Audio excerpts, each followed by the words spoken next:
आज मैं एक ऐसी कहानी सुनाने जा रहा हूं जिसे सुनकर आपके रोंगटे खड़े हो जाएंगे।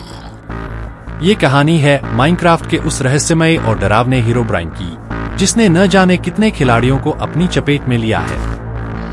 ये कहानी है मेरी खुद की माइनक्राफ्ट यात्रा की, जहां मैं इस रहस्य से रूबरू हुआ।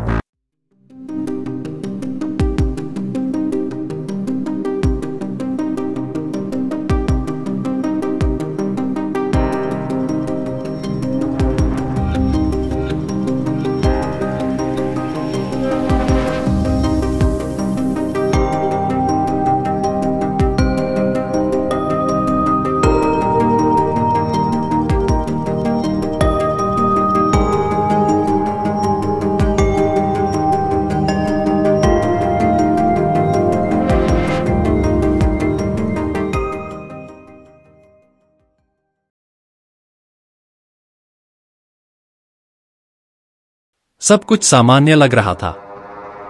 मैंने एक नई दुनिया में कदम रखा और जैसे ही सूरज ढलने लगा, मुझे कुछ अजीब महसूस होने लगा।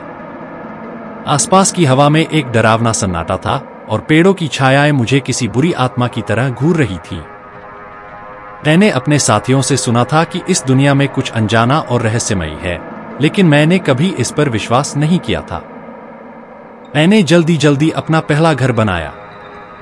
रात का पहला पहर था और अचानक मुझे एक चमकती आंखों वाला शख्स दिखा जो दूर से मुझे घूर रहा था। उसकी आंखें सफेद थीं, जैसे उनमें जान नहीं थी। ये हीरोब्राइन था।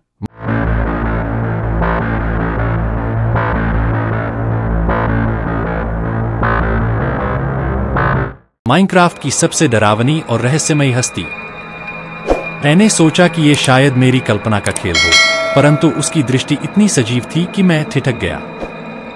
मैंने उसका पीछा करने की कोशिश की, लेकिन वह जैसे हवा में घुल जाता था। जहां जहां वह जाता, वहां वहां अजीबोगरीब चीजें होती। अचानक से पेड़ जलने लगते, जमीन में गड्ढे खुद जाते। मैं डर गया था, पर मेरी जिज्ञासा मुझे रोक नहीं पाई। मैंने सोचा कि ये एक अवसर है इस रहस्य को सुलझाने का। जैसे जैसे रात बढ़ती गई, मुझे हीरोब्राइन के और निशान मिलने लगे। कहीं पेड़ के तनों पर अजीब निशान थे, तो कहीं बिना मतलब के खड़े पत्थर। इन सब के बीच मैं अपने आप को एक घने जंगल में पाया, जहां से बाहर निकलना मुश्किल था। ये जंगल खुद एक पहेली था, जैसे किसी ने इसे खास तौर पर डराने के लिए बनाया हो। जंगल में भटकते हुए मुझे कुछ पुरानी और टूटी फूटी संरचनाएं मिली।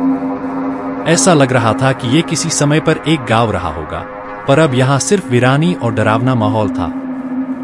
घरों की दीवारों पर अजीबोगरीब चित्र बने हुए थे, जो स्पष्ट रूप से हीरोब्राइन की उपस्थिति को दर्शाते थे। अचानक मैंने अपने सामने हीरोब्राइन को देखा। उसने मेरी ओर देखा और मेरी स्क्रीन पर एक संदेश आया, "You should not have come here." मेरा दिल जोर जोर से धड़कने लगा। ये जगह अब पहले से भी ज्यादा डरावनी लगने लगी थी। मैं समझ गया था कि ये कोई सामान्य माइनक्राफ्ट दुनिया नहीं थी, बल्कि एक बुरी आत्मा का निवास था। मैंने दौड़ना शुरू किया, लेकिन जैसे ही मैं भागने लगा, मेरे पीछे अजीब आवाजें आने लगीं। मैंने अपने पीछे देखा तो हीरोब्राइन मुझे तेजी से पीछा कर रहा था।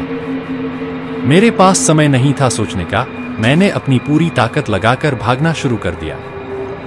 मेरी सांसें तेज हो गईं और दिल की धड़कनें और तेज हो गईं। किसी तरह मैं उस जंगल से बाहर निकला। बाहर निकलते ही मैंने चैन की सांस ली, लेकिन वो डर और उसकी आंखें मुझे अब भी याद है। माइनक्राफ्ट की इस रहस्यमयी दुनिया में ऐसा बहुत कुछ है जिसे समझना अभी बाकी है। उस रात के बाद मैंने कभी भी उस दुनिया में कदम नहीं रखा, परंतु वो अनुभव मेरी यादों में हमेशा के लिए बसा हुआ है। अगर आपको ये कहानी पसंद आई हो और आप भी हीरोब्राइन की दुनिया में खो जाना चाहते हो, तो अभी चैनल को सब्सक्राइब करें और बेल आइकन दबाएं ताकि आपको हमारी हर नई कहानी की अपडेट मिलती रहे। हमारी अगली कहानी के लिए तैयार रहिएगा। कौन जानता है अगले मोड़ पर कौन सा रहस्य आपका इंतजार कर रहा है।